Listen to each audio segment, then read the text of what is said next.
The execution platform had been erected before dawn, its fresh-cut pine-bleeding sap that made Lysander's wolf recoil. As Alpha King of the Northern Territories, he'd ordered countless deaths, but never for something as petty as this, a servant caught feeding scraps to forest creatures during the famine restrictions. "Bring forth the accused," Commander Theron bellowed, his voice carrying across the packed courtyard of Castle Ironmore. Lysander watched from his throne on the raised dais, his golden eyes scanning the crowd of nobles and servants who'd been forced to attend. Making examples was Theron's specialty, one Lysander had foolishly allowed to flourish while managing the border wars. The guards dragged forward not the sturdy kitchen wench he'd expected, but a slip of a girl who couldn't have seen more than 20 winters. Alara he'd heard the name whispered but never paid attention.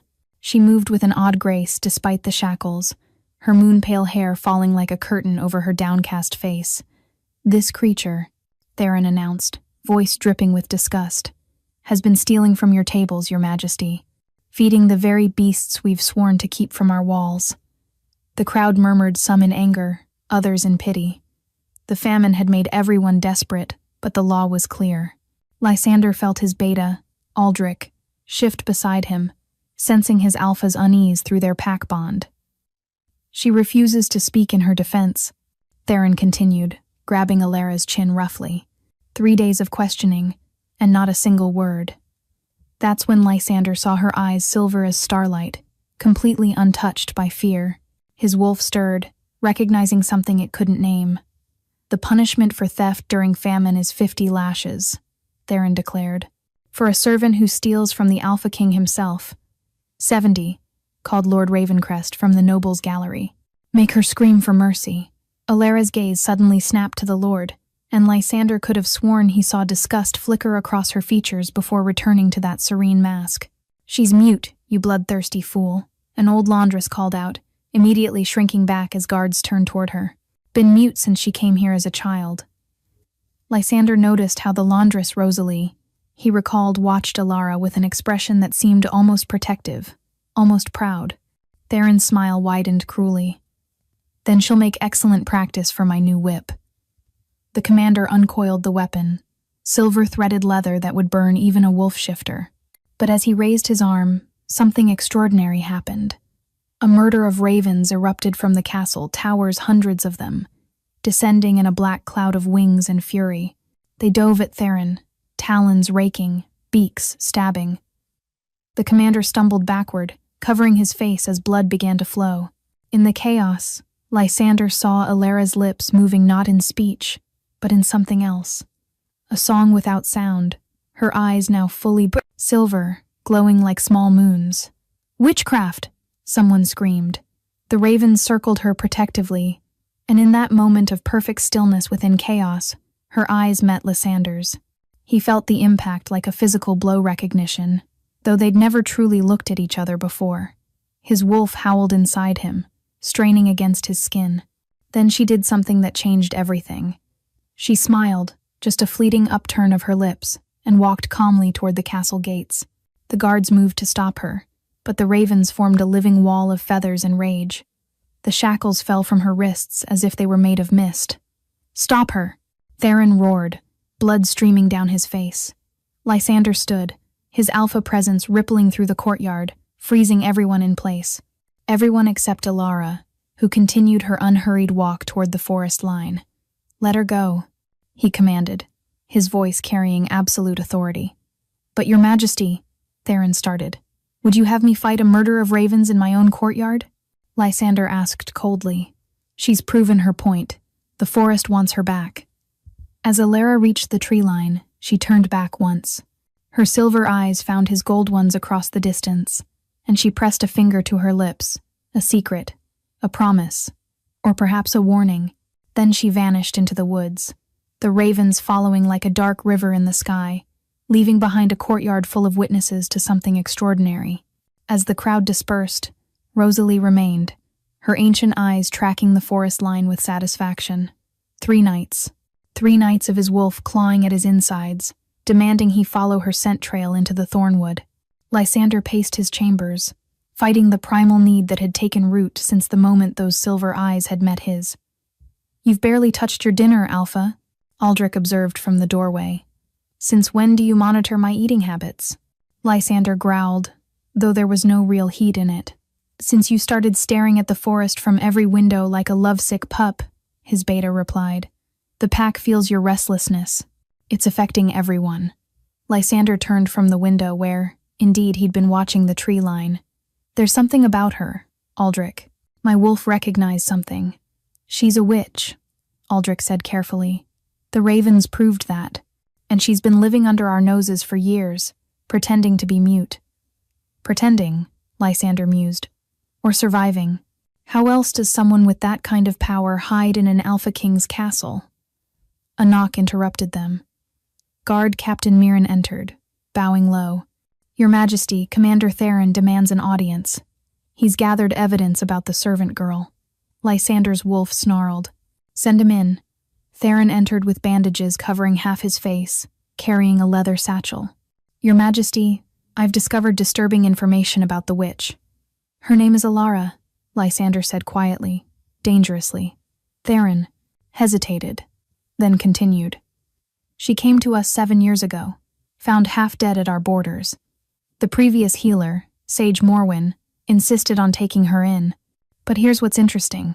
He pulled out a faded document. "Morwyn died just 2 moons later. Suddenly, and the girl was the only one with her. You're suggesting a child murdered our healer? I'm suggesting she's not what she seems. I found these in her quarters." Theron spilled the satchel's contents onto Lysander's desk, dried herbs, crystals, and several journal pages covered in symbols that seemed to shift when looked at directly. One page caught Lysander's attention, a drawing of a wolf with golden eyes dated 3 years ago. Below it, written in the common tongue, "The golden wolf dreams of silver moonlight. Not knowing the moon dreams of him in return." His blood chilled. He'd been having dreams of running through silver forests for exactly 3 years. "There's more," Theron said, his good eye gleaming with triumph. "The kitchen staff finally talked. She wasn't just feeding forest creatures. She was feeding something specific. They heard howling whenever she went to the woods, not wolf howling something else. And she left food near the orphanage, too. There's a child there, Mira, who watches her constantly strange child with eyes that sometimes look like the night sky." "What are you implying?" "That she's been communicating with the Shadow Pack." The room went deadly still. The Shadow Pack, the legendary wolves who'd refused to join the unified territories, who were said to practice the old magic banned centuries ago.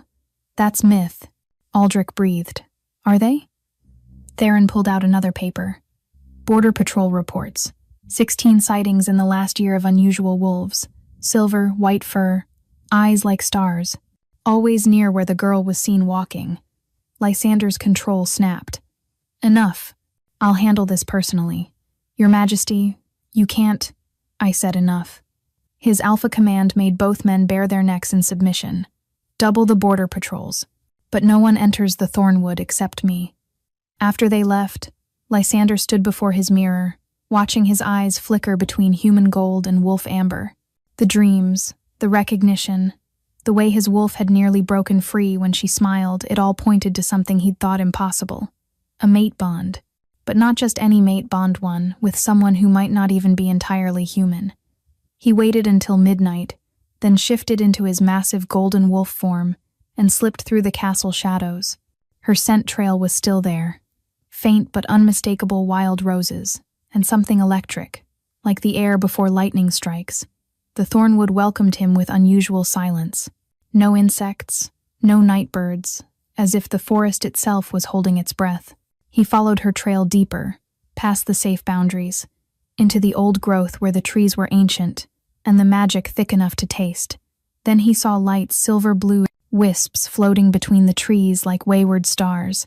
They danced ahead of him, leading him off the trail and toward a sound he couldn't quite identify. Music, but not quite. Singing, but wordless. He crept forward, using every bit of his alpha stealth, until he reached a moonlit clearing. What he saw there stopped his heart. Alara stood in the center, no longer the meek servant, but something otherworldly. Her hair floated as if she were underwater, and silver light poured from her skin. Around her, wolves, but not like any he'd known. They were massive, translucent, made of moonlight and shadow. The Shadow Pack wasn't just real, they were something beyond mortal understanding. And Alara was their center, their focal point, conducting them in some ancient ritual with just the movement of her hands.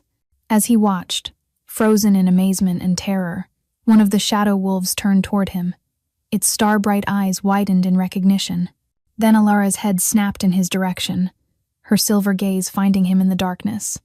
"I wondered," she said, her voice like silver bells in winter wind, "how long you would take to follow me, my golden king."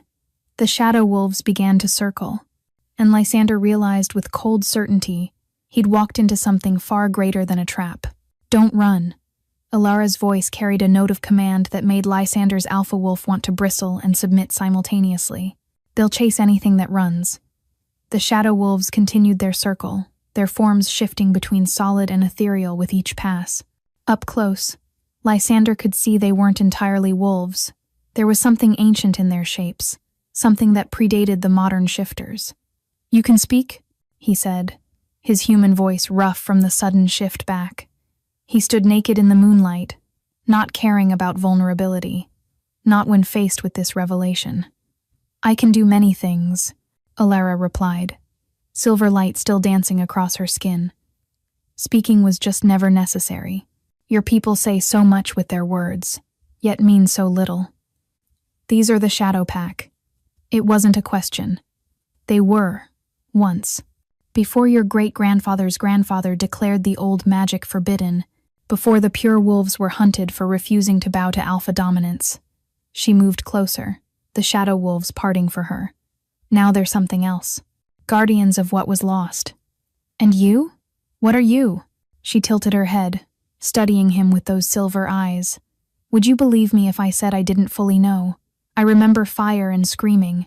I remember my mother pushing me into the river, telling me to be silent, always silent. Then Morwen found me, recognized what I was, and taught me to hide it better. Theron thinks you killed her. Theron thinks many stupid things." For the first time, anger flashed in her eyes. "Morwen died protecting me from those who suspected. She made me promise to stay hidden, to wait." "Wait for what?" "For you." The words hung, between them like a physical thing.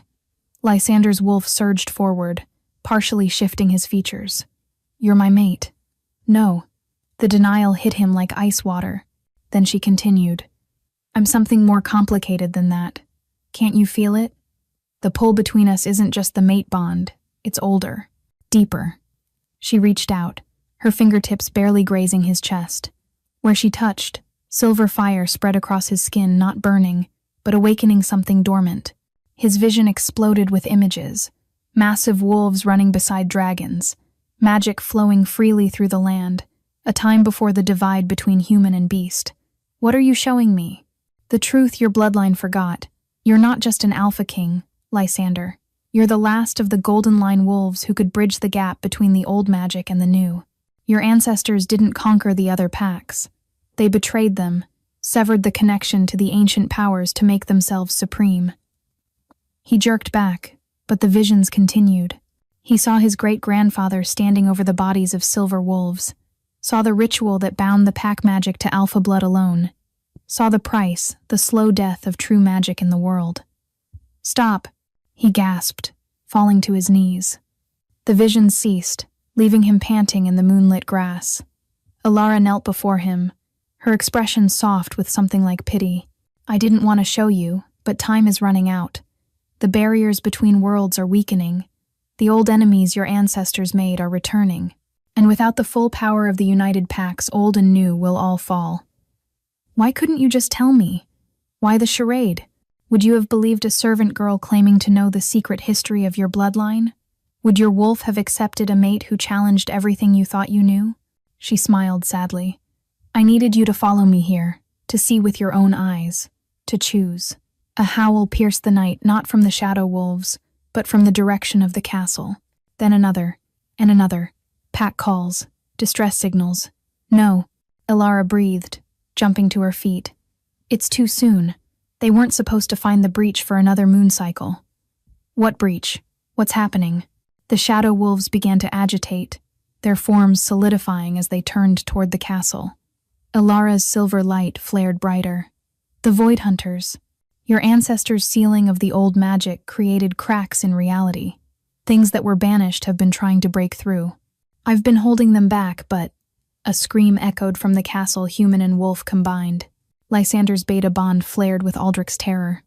"We have to go back," he said, already shifting. "Wait." Ilara grabbed his massive wolf form, her small hands somehow stopping him. "If you go back as just an alpha, you'll die. They all will. The Void Hunters consume pack bonds, use them to spread like poison. But if you accept what you truly are..." Another scream. Closer. "What do I have to do?" She pressed her forehead to his wolf's muzzle. "Accept the old magic. Let me complete what your bloodline severed. But know this once done. You can never go back to being just an alpha king. You'll be something new. Something your people might fear." Through the pack bonds, he felt his wolves dying. Felt something wrong, hungry, alien tearing through them. "Do it." Ilara pulled back, her eyes sad but determined. "This will hurt." She began to sing, not with her voice, but with her very being. The shadow wolves joined her, their howls harmonizing with her wordless song. The moon above seemed to pulse in rhythm. Then she bit him, not with human teeth, but with fangs of pure moonlight that materialized from her mouth. The pain was beyond physical, it was spiritual, existential. Every cell in his body screamed as something fundamental rewrote itself. Golden fire met silver ice in his veins. His wolf form began to change, growing larger. His fur, shifting from pure gold to gold, shot through with silver veins. He could feel it, the old magic flooding back. Connections to powers his bloodline had severed generations ago.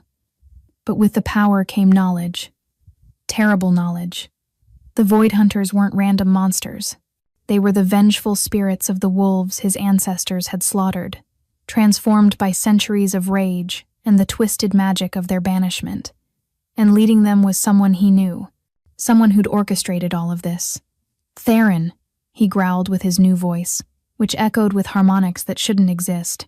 Ilara nodded grimly, silver blood on her lips from the bite. "He's not entirely human either. He's been feeding the Void Hunters information, weakening the barriers. He wants the power of the Alpha King, and he'll destroy everything to get it." A third scream, and this time Lysander recognized the voice Aldrich, his beta, his brother, in all but blood. Without another word, he ran toward the castle, his new form covering ground with supernatural speed. Behind him, Ilara and the shadow wolves followed, silver and gold light streaming through the forest like falling stars. The castle was burning with black flames that gave no heat, only cold that seeped into bones and souls.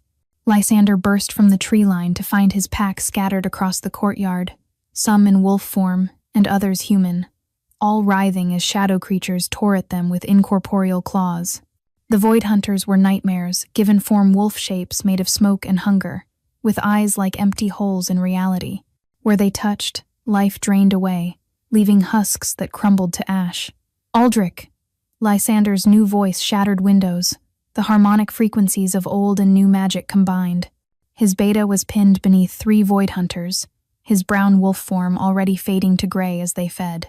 Without thinking, Lysander charged, his silver-veined golden form blazing with light that made the creatures recoil. He tore through them, but they simply reformed, laughing with voices like breaking glass. Physical attacks meant nothing to beings of corrupted spirit. "You need to sing them to rest." Ilara appeared beside him, her hands weaving silver fire into protective barriers. "They're not evil, they're in pain. Your ancestors' betrayal twisted them into this. I don't know how. Yes, you do.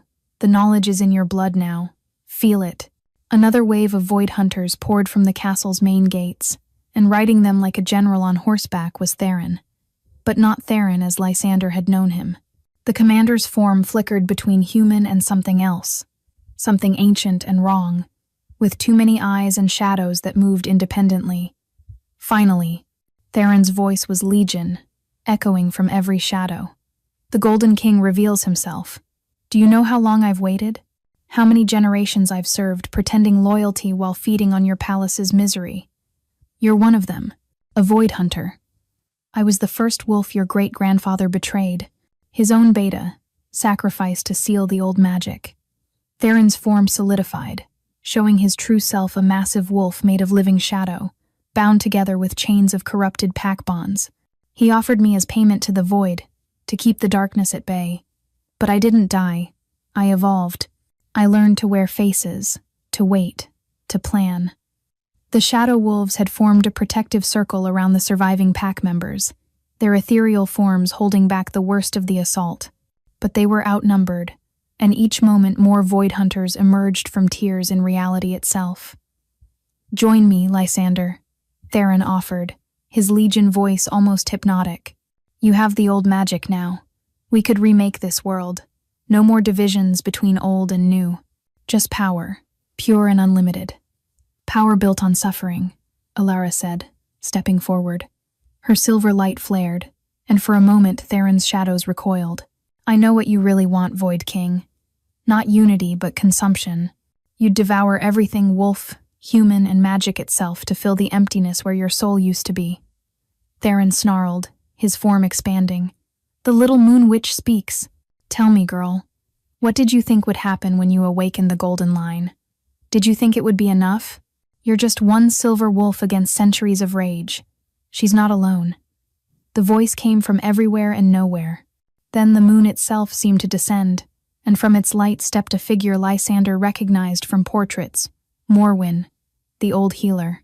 But she was transformed, translucent, made of starlight and memory. "Hello, my brave girl," she said to Alara. "You've done well, but you died.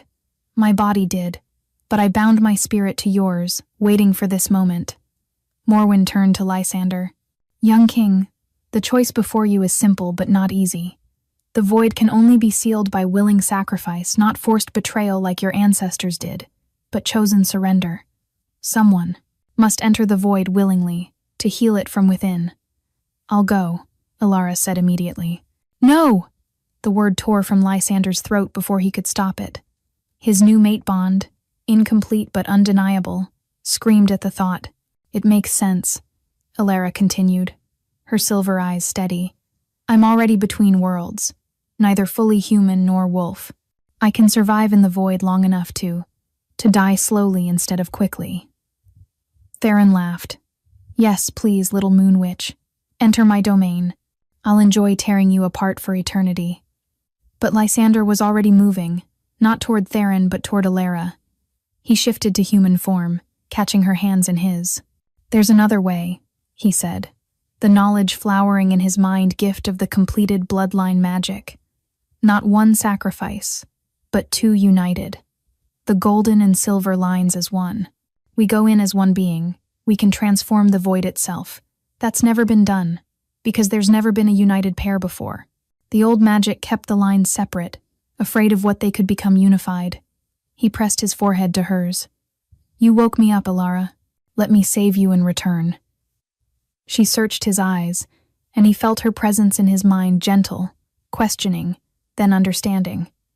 "You're insane. You barely know me. I know enough.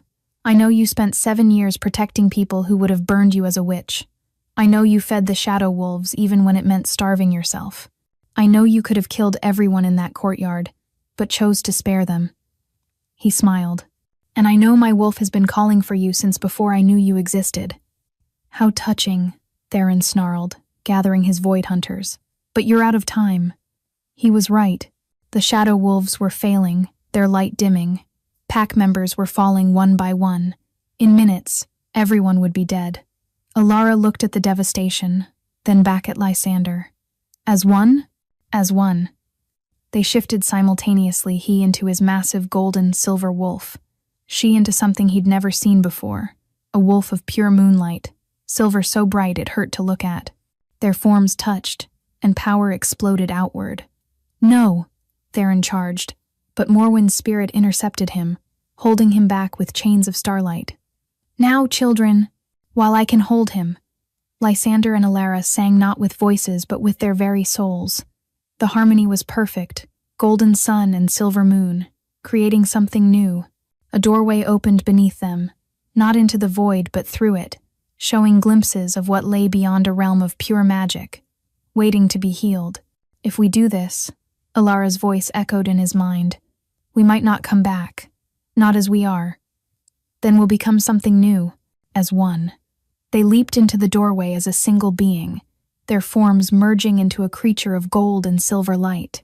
Behind them, Theron's scream of rage shattered the remaining windows.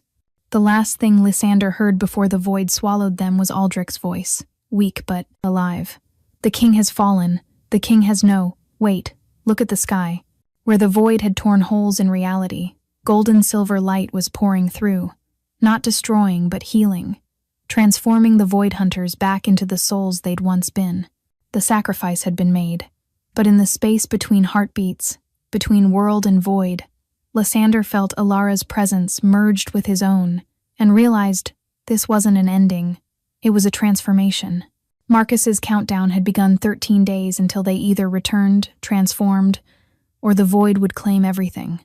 Marcus's 13 days. The number blazed across the castle walls in letters of fading gold and silver, counting down with each sunset.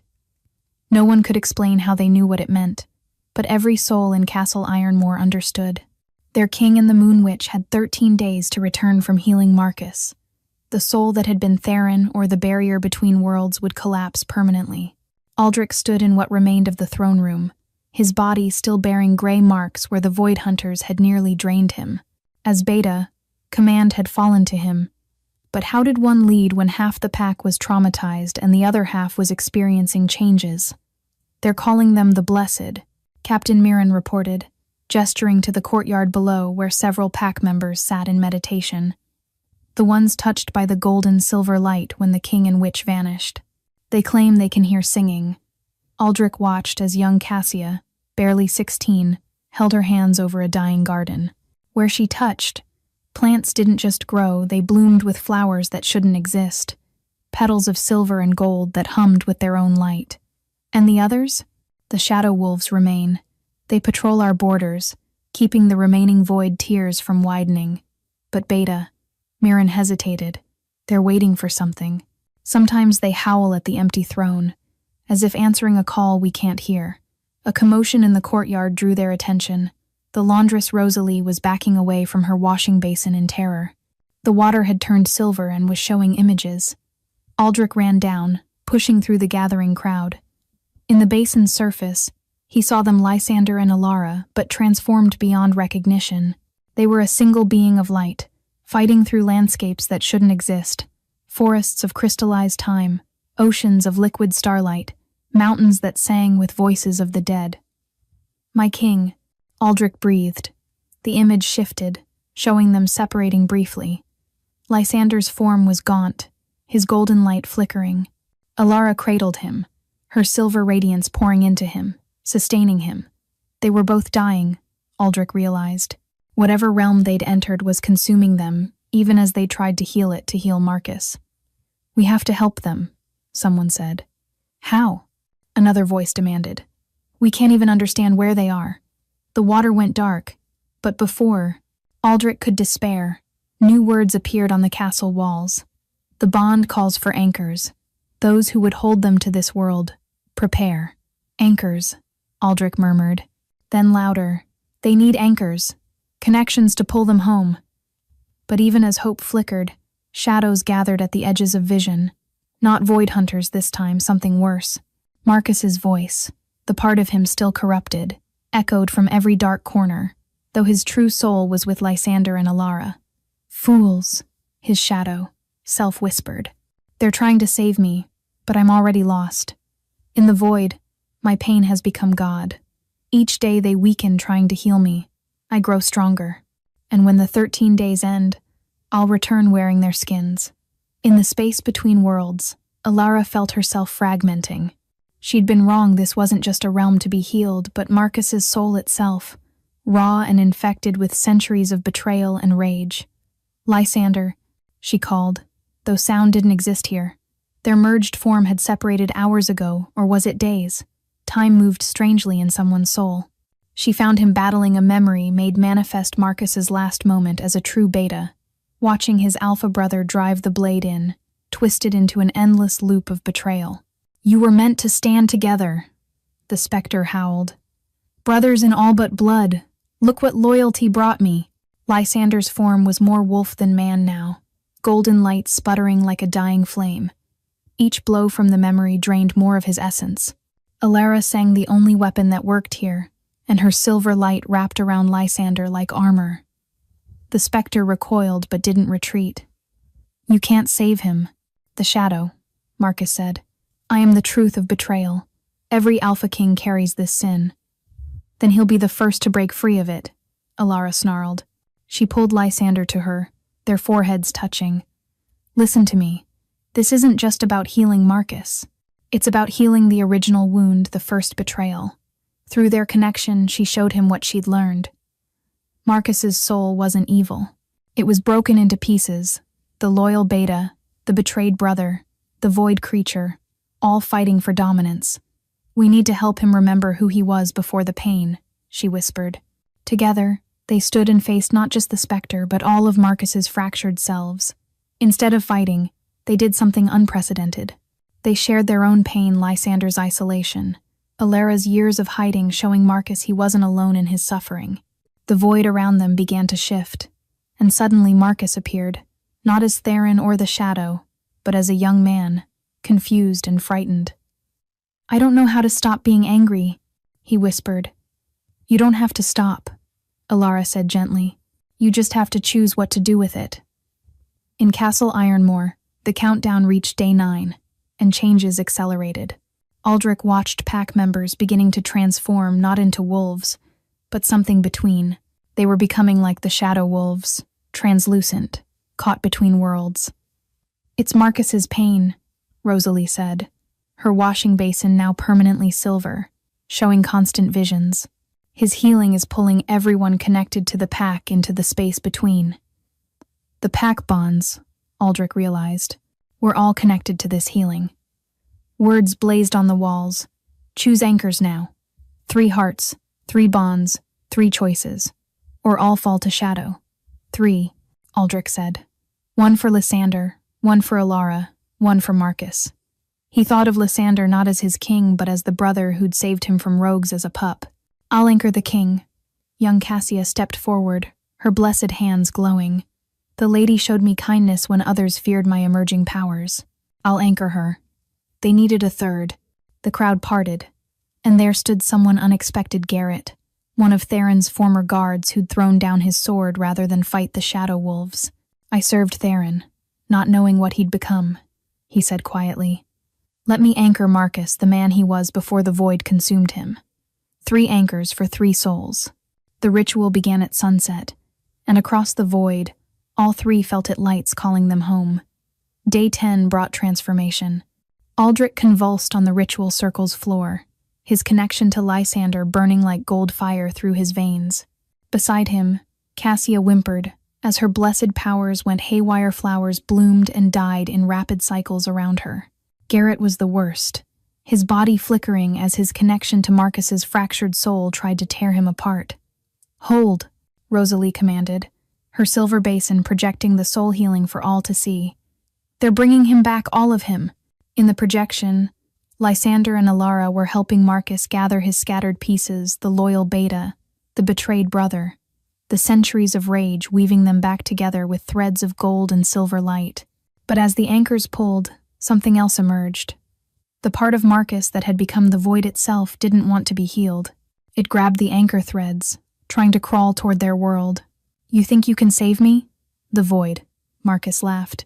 I am the betrayal now. I am the wound. Aldrich felt poisonous whispers. You were always second. Never good enough to be alpha. Lies, he gasped, but doubt wormed deeper. Cassia sobbed as her own poison emerged. Your blessed powers are a curse. Everything you touch withers. Garrett went silent, his guilt over serving Theron manifesting as his body began to fragment. That's when Rosalie stepped forward, and her appearance shifted. The bent back straightened, gray hair shimmered to silver white, and her eyes became ancient stars. Did you think I'd miss this? She said, her voice carrying impossible harmonics. I've waited so long for this moment. Who? Aldrich began. I've had many names, but I was there for the first betrayal. I watched the first Alpha King weep as he sacrificed his beta. I've been waiting for someone strong enough to heal that wound. She smiled at the projection of Alara. My descendant, my legacy, the one prophesied to heal the split. She placed her hands on each anchor, and silver fire poured through them, not burning but strengthening their connections. Listen well, Marcus. She spoke to the air itself. You were wronged, but your revenge has become the very monster they claimed you were. Is that what you wanted? In the void, Marcus's fractured selves stopped fighting each other. For the first time in centuries, all his pieces looked at the same thing, a memory Rosalie was projecting. The moment before the betrayal, when his alpha brother had whispered, "Forgive me. They have my children. I have no choice." He didn't want to? Marcus's voice cracked. The first betrayal wasn't between Alpha and Beta, Alara said softly. It was the world forcing them to choose between love and duty. They chose duty, and it destroyed everything. But we can choose differently, Lysander added. Marcus's scattered pieces began to pull together, not forced but willing. The loyal Beta embracing the betrayed brother, the rage acknowledging the pain beneath, and at the center, the man he'd been before it all. I'm tired, Marcus whispered, whole for the first time in centuries. So tired of being angry. Then rest, Alara said gently. Real rest. Let us carry you home. The void around them, Marcus's corrupted soul space, began to shift. Instead of darkness, stars appeared. Instead of hunger, there was finally peace. But if I let go of the anger, Marcus said, who will I be? Yourself, Lysander said simply. Just Marcus. That's enough. Light exploded through the void, not gold or silver, but every color that had ever existed. Marcus's soul, finally whole, began to shine with its own light, a deep purple that complemented their gold and silver. In the castle, the anchors screamed as power beyond comprehension poured through them. But it wasn't destructive, it was healing. Every pack member felt its centuries of inherited trauma beginning to lift. But then Alara heard something chilling, a whisper from beyond Marcus's healing soul. The wound heals, but the scar summons. They're coming the ones who feast on scars. Day 11 arrived with omens. The shadow wolves howled constantly, and the blessed spoke of dreams filled with hungry eyes. Little Mira, the orphan child Alara had secretly fed, appeared at the castle gates with eyes that reflected the night sky. I've been watching, she said simply. The stars say you need a 5th anchor. There are only 3 souls to anchor, Aldrich said weakly, still recovering. No, Mira corrected, her child's voice carrying ancient knowledge. There's the king, the lady, Marcus, and what they're becoming together. And there's the scar itself, it needs healing too, or it will call worse things than void hunters. Rosalie studied the child with those ancient eyes. Starborn, she breathed. You're starborn. Mama knew, Mira said. She hid my eyes with herbs before she died. But when the sky broke open, the herbs stopped working. As she spoke, her eyes showed constellations moving, galaxies spinning. She was a child touched by the cosmos itself, a living bridge between earth and sky. Can you anchor a scar? Rosalie asked. I can try, Mira said. The stars have been teaching me in dreams. Day 12 brought the crisis. Marcus was healed, his soul whole, but the scar, the wound in reality itself where he'd been torn away, was attracting attention. Through Rosalie's basin, they could see things gathering at the edges of existence. Not void hunters, but older things, hungrier things, devourers, Rosalie whispered. They feast on wounded realities.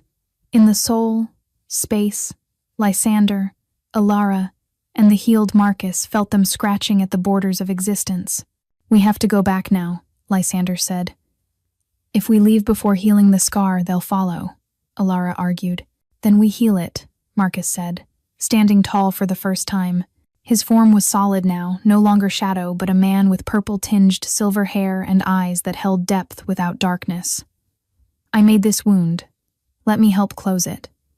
Day 13. The final day. 5 anchors now stood at the points of a pentagram, Aldrich for Lysander, Cassia for Alara, Garrett for Marcus, Rosalie for the unified being they were becoming, and little Mira for the scar itself. The ritual circle blazed with impossible colors as reality itself held its breath. In the soul space between worlds, Lysander, Ilara, and Marcus stood before the scar, a massive wound in existence where Marcus had been torn from reality centuries ago. Through it, they could see the Devourers, beings of pure hunger that existed in the spaces between spaces, drawn to wounded realities like moths to flame. "They're beautiful," Ilara breathed, and strangely they were. The Devourers weren't monsters but tragic beings, creatures that had chosen to exist everywhere and nowhere, forever hungry because they'd rejected the satisfaction of form. "We can't fight them," Marcus said. "They don't truly exist enough to fight." "Then we heal what draws them," Lysander decided. The three joined hands, their combined light gold, silver, and purple flowing toward the scar. But instead of simply closing it, they did something unprecedented. They began to sing the story of the wound, the betrayal, the pain, the centuries of rage, but also the healing, the forgiveness, the choice to become whole again. The scar began to shift, transforming from a wound into something else, a doorway. Not a tear, but a bridge between worlds, properly formed and controlled. The Devourers pressed closer, their hunger palpable. But as they touched the transforming scar, something unexpected happened. The story the three were singing began to affect them, offering something they'd never considered: the possibility of form, of satisfaction, of being enough. One Devourer, smaller than the rest, drifted closer. Through the bridge, Mira's voice joined their song, her star-born nature calling to these beings of the void.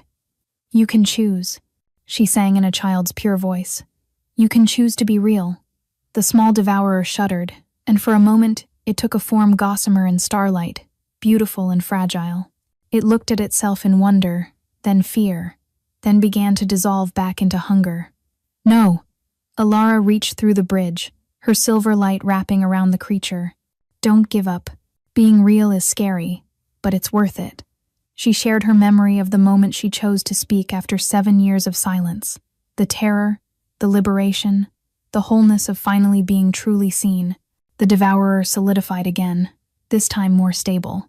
It looked like a butterfly made of night sky, delicate but real. Others began to drift closer, curious. "We could teach them," Marcus said suddenly. "That's what the scar is meant to be, not a wound but a school. A place where beings can learn to choose form over endless hunger." Lysander understood. The complete circle. Not just wolf, human, spirit, earth, and star, but void too. The hungry spaces between need to be part of the balance. Back in the castle, the 5 anchors were glowing, their bodies becoming conduits for something unprecedented. The watching crowd gasped as the ritual circle began to expand, encompassing the entire courtyard, then the castle, then beyond. "Everyone has to choose," Rosalie announced, her ancient voice carrying to every soul. "Become part of the complete circle, or remain as you are, but choose now."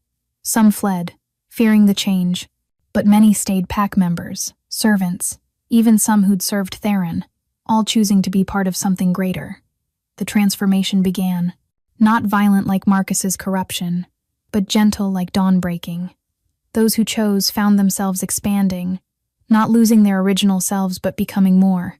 They could feel the earth beneath them, the stars above, the spirits between, all connected in an infinite web of existence. Through the bridge, Lysander, Ilara, and Marcus began their return, but they brought company. Several Devourers, newly formed and fragile, followed them, choosing reality over eternal hunger. As they emerged into the physical world, the change was clear.